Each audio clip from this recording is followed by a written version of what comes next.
to fill seats like this one. But this year, they have more drivers than routes. During that demonstration, they burned a homemade Islamic State flag. And if you take a look down here, this is all that's left. Jim and Brittany, the Missouri State Highway Patrol has identified the 5th victim who was killed at his home. Finish off the medicine. It's easy if you have it. I talked to several ICU nurses to uncover what it's like to work in a critical care environment that they describe as understaffed before the end of the year with a new card that has a chip just like this. You take a look at the 38th panel and you go down 12 rows in over 4 spots.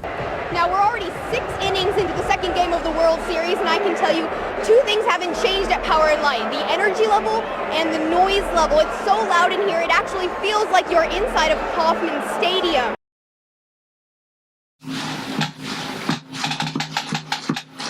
He was true to his word and completed the manual about 2 weeks ago. When he delivered the manual to the chief's office, he said, "It's all done. Put it on the shelf, and hopefully we'll never have to use it again." It was with a heavy heart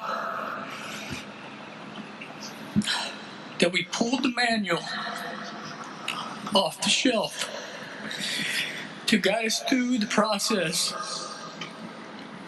of honoring its author, Captain Robert Melton.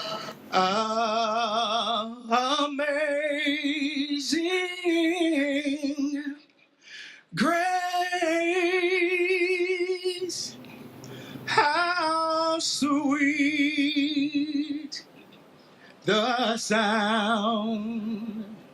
Major Bill Howard said that less than an hour before Dave lost his life, he was in his office having a conversation. And Dave said, "God knows when it's my time to go." Was blind, but now I see. Like a true leader, Dave was always in front of his men. That ability to lead is what led to the events on July 19th. A man who served, put others first, sacrificed so much, and paid the ultimate price for others with his life. His fellow officers, this would have been how he would have wanted it. If someone had to fall, he wanted it to be him and not you. Captain Melton ended his watch and his life of service at approximately 14:55 hours. Dave, I hope we made you proud. We're very proud of you. Rest now, brother. We'll take it from here. Boone Hospital is just one hospital that is suffering from a nationwide nursing shortage. I talked to several ICU nurses to uncover what it's like to work in a critical care environment that they describe as understaffed. They say this is caused by what they report as a 25% turnover rate, and that is almost 10% higher than the national average. When you come to the ICU, it's the worst day of your life. But could something make it even worse?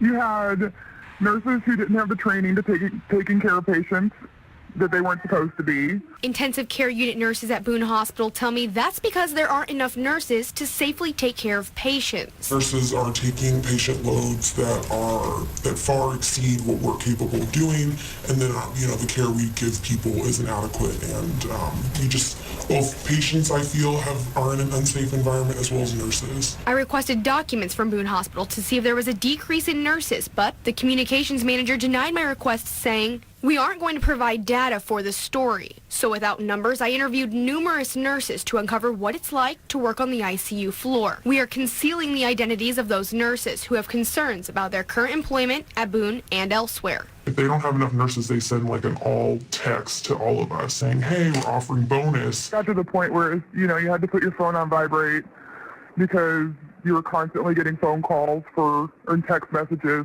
They were, just always blowing up our phones. And this is what those text messages look like. I get two texts like every single day.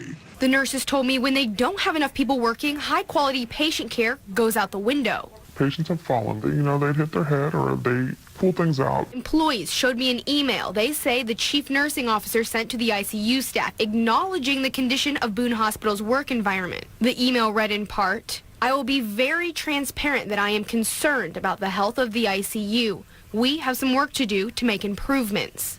Boone Hospital denied my request for an on-camera interview, but sent me a statement that says Boone has greater demand for nurses, especially in the ICU, that it's like other hospitals nationwide, impacted by population and healthcare reforms. Further, the hospital says it has launched initiatives to attract and retain nurses, and it says it will continue to do so to maintain a top level of care.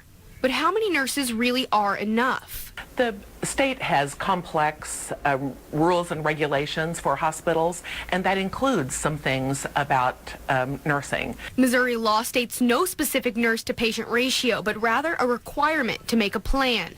It states, all hospitals shall develop and implement a methodology which ensures adequate nurse staffing. Some nurses don't want a strict rule on ratios. There's a tendency in rules and regulations, or sometimes people propose the solution to say this is how many nurses there should be for this many patients.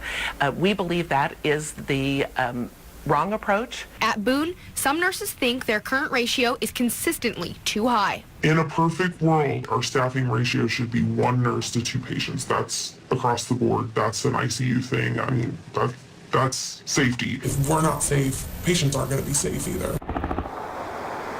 After Boone sent me its initial statement, it declined to answer my follow-up questions regarding patient safety and staffing.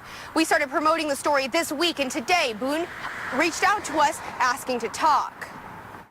So the national nursing shortage is affecting not only nationally but also locally, specifically at Boone Hospital Center, but around the entire region we're seeing that. And so what we do see is that we are challenged with finding experienced nurses.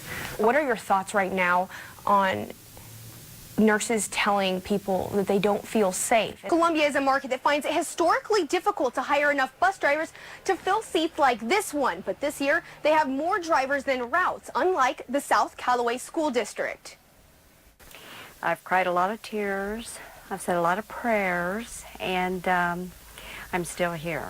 She's still driving a big yellow bus, unlike 12 other drivers who have left in the past 4 years. South Callaway has 15 daily routes, but finds it difficult to fill those bus driver positions, and that's causing more problems. Without enough drivers and everything, it is very difficult to just get all the kids here on time and get them home. The district keeps a sub-driver on campus to cover open positions. Right now, if we didn't have that, I don't even know how we would be managing our routes. It is also using other school employees to drive as well. Well, it's a lot of hours, but it's part of my job. The district says the students heavily rely on buses in this rural area. We do not have that high a percentage of our kids that are driving to campus.